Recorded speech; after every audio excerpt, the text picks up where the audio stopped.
Selamat malam, kita berjumpa di iNewsroom, ruang memperbarui informasi Anda dengan diskusi yang komprehensif. Saya Latif Sregar, selama 1 jam akan menemani Anda di iNewsroom. Kami terus menghimbau Anda untuk berdisiplin menegakkan protokol kesehatan. Karena kita lihat angka masih terus naik. Seperti hari ini, pasien positif harian sudah melebihi 9.321 orang. Ya, ini dia 9.321 orang sehingga totalnya menjadi 797.723. Sementara pasien sembuh yang beberapa hari lalu sudah mepet dengan jumlah positif kali ini berbeda jauh, hanya 6.924. Jumlah yang meninggal dunia juga semakin tinggi, ada 228 orang. Akibatnya pemerintah untuk di Provinsi Jawa dan Bali mulai Senin nanti selama 14 hari akan mengetatkan lagi PSBB yang kali ini berganti nama menjadi PPKM, pemberlakuan pembatasan kegiatan masyarakat.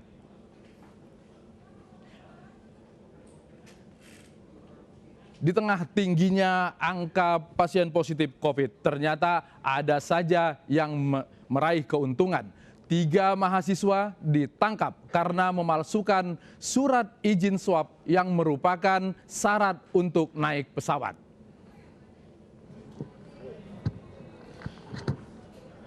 Tiga mahasiswa ditangkap karena memalsukan surat keterangan hasil swab PCR, dokumen yang dibutuhkan calon penumpang pesawat tersebut. Sehingga kemudian mereka ditangkap. Mereka mencatut nama sebuah klinik penyedia layanan swab di Jakarta. Bisnis pemalsuan ini berawal dari ketika ketiganya ingin pergi ke Bali untuk berlibur. Tapi karena ada syarat harus ada bebas positif COVID dengan adanya surat PCR tersebut, mereka kemudian memalsukan surat itu. Karena sudah berhasil sekali lolos dengan surat yang palsu, mereka kemudian berbisnis melalui media sosial. Sehingga kemudian belakangan mereka ditangkap. Ini hal yang sangat berbahaya. Bayangkan kalau orang yang bepergian tersebut adalah orang yang positif COVID, tapi bisa naik pesawat karena surat palsu.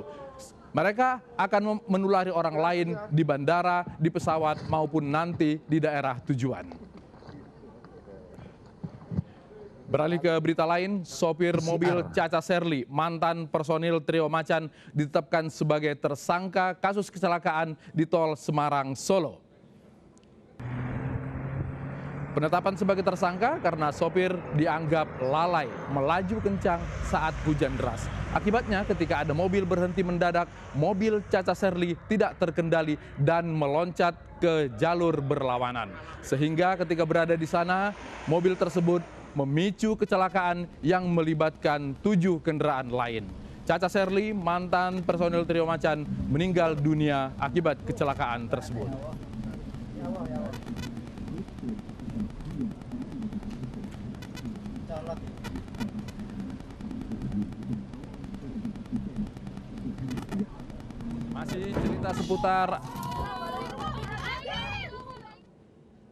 Masih cerita seputar artis Catherine Wilson dituntut 8 bulan rehabilitasi dalam kasus penyalahgunaan narkoba. Pasal sebagai pengedar hilang dalam persidangan karena menurut jaksa Catherine hanya sebagai pengguna.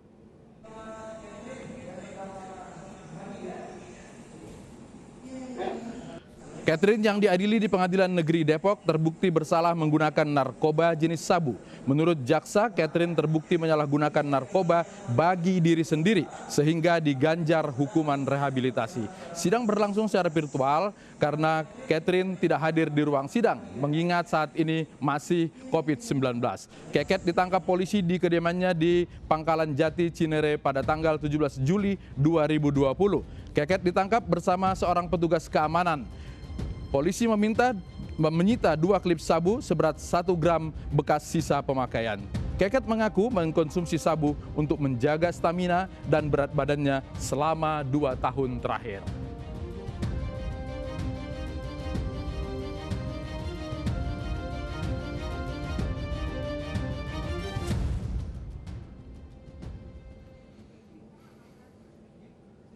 Besok pesohor Gisela Anastasia berjanji akan hadir dalam pemeriksaan polisi terkait video berkonten pornografi. Sebelumnya Gisel meminta maaf atas contoh buruk yang ia berikan setelah video surnya bersama MYD beredar luas. Dan apa yang dipertontonkan tanpa seizin saya adalah bagian dari masa lalu saya dan bukan dari kehidupan saya yang baru sekarang ini. Dan saya berharap melalui pernyataan saya ini, saya bisa dibukakan pintu maaf yang sebesar-besarnya dari semua pihak, terutama sekali lagi dari yang saya kasihi, kedua orang tua saya, seluruh keluarga besar, anak saya, Lulita, Mas Gading, dan seluruh keluarga besarnya, serta Wijin dan keluarga.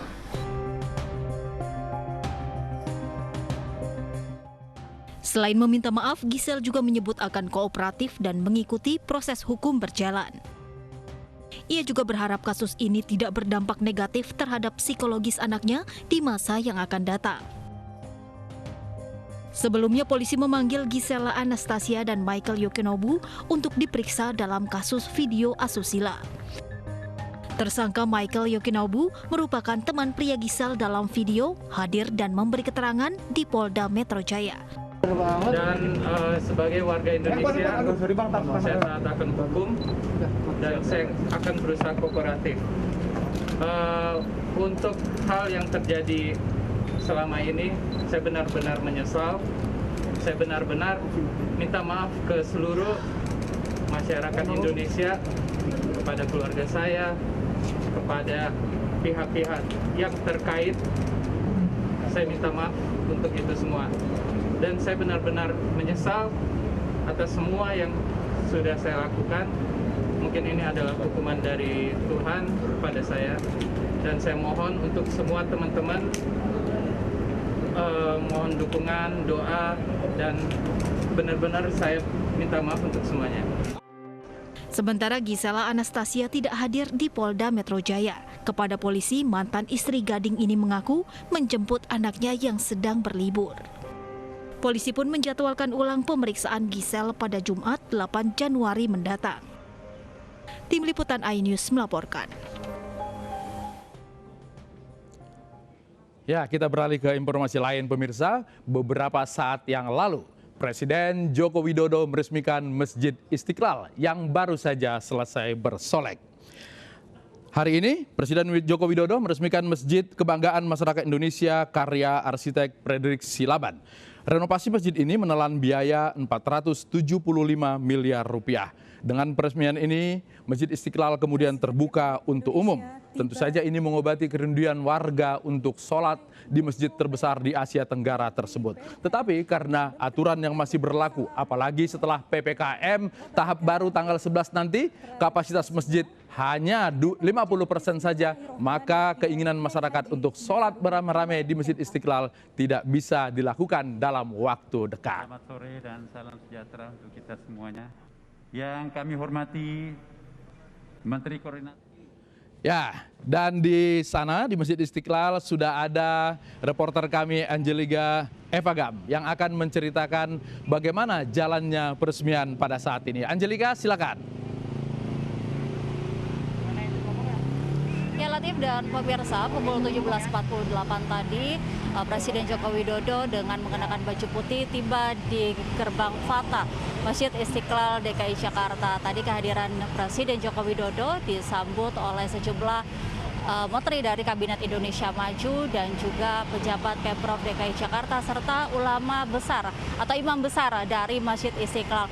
Sejumlah menteri yang turut menyaksikan dari peresmian Masjid Istiqlal ini antara lain adalah Menko PMK Muhadjir Effendi, Menteri Agama Yakut Holil, dan juga ada Menteri PUPR Basuki Hadi Mulyono, serta imam besar dari Masjid Istiqlal, Profesor Dr. Kiai Haji Nazaruddin Umar, dan juga dari pejabat Pemprov DKI Jakarta, ada Gubernur DKI Jakarta Anies Baswedan, Pangdam Jaya, dan juga Kapolda Metro Jaya.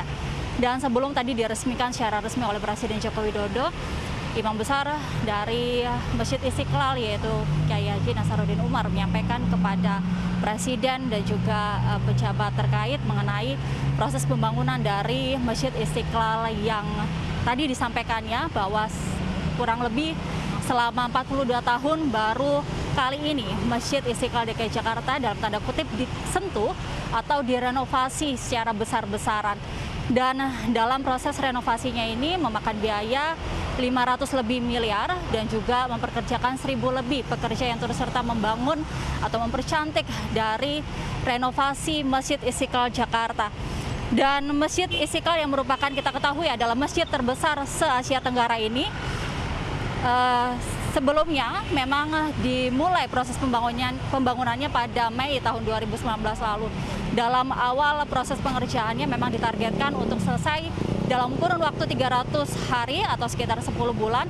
Namun dikarenakan pandemi terpaksa harus mundur begitu selesai pengerjaannya, yang mana dalam laporan dari Imam Besar Masjid Istiqlal disampaikan selama 14 bulan akhirnya proses pengerjaan renovasi dari Masjid Istiqlal ini selesai, yang mana kita ketahui dari bulan Mei 2019 dan akhirnya selesai pada Januari tahun 2021 ini.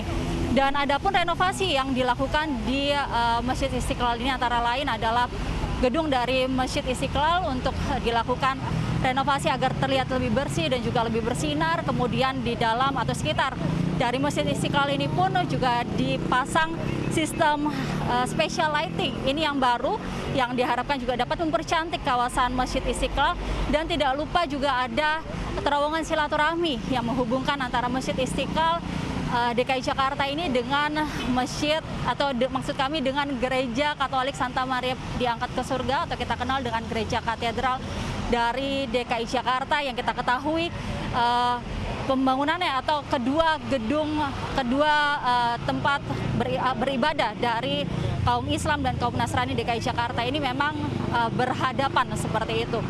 Dan tadi Imam besar dari Masjid Istiqlal ini pun menyampaikan kepada Presiden dan juga kepada pemirsa melalui akun YouTube Sekretariat Presiden, menyampaikan bahwa untuk dimanfaatkannya gedung ini nanti setelah dilakukan renovasi dan juga setelah diresmikan masih akan terlebih dahulu mendapatkan informasi susulan dari pihak Masjid Istiqlal, karena kita ketahui sampai sejauh ini pandemi masih berlangsung dan juga PSBB masih diterapkan di DKI Jakarta.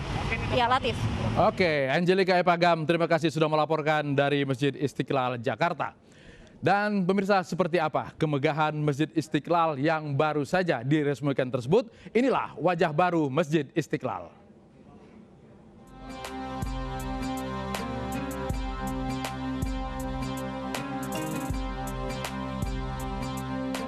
Masjid terbesar se-Asia Tenggara, inilah Masjid Istiqlal yang berada di pusat ibu kota Jakarta. Kini Masjid Istiqlal tampil dengan wajah baru. Tak hanya megah, Masjid Istiqlal juga lebih bersih dan eksotis. Selain itu, interior masjid pun diberi sentuhan berbeda dengan lampu-lampu indah hingga pencahayaan yang eksotis. Lampu masjid menggunakan teknologi smart lighting, lampu dengan sistem otomatis mengikuti cuaca di luar masjid. Dinding masjid diubah dengan tampilan artistik. Tempat wudhu juga tak luput direnovasi dengan suasana baru. Renovasi ini dibuat secara besar-besaran dengan anggaran mencapai 475 miliar rupiah. Kegiatan ini juga tidak mengubah struktur bangunan, namun ada penambahan berupa plaza, gerbang, dinding, hingga pembangunan parkir bawah tanah. Wajah baru Masjid Istiqlal ini diharapkan semakin mendekatkan diri kepada Allah dan memperkuat persaudaraan antar umat beragama. Dari Jakarta, Tim Liputan iNews melaporkan. Perburuan teroris di Makassar masih akan berlanjut. Kami akan lanjutkan setelah azan maghrib berikut ini.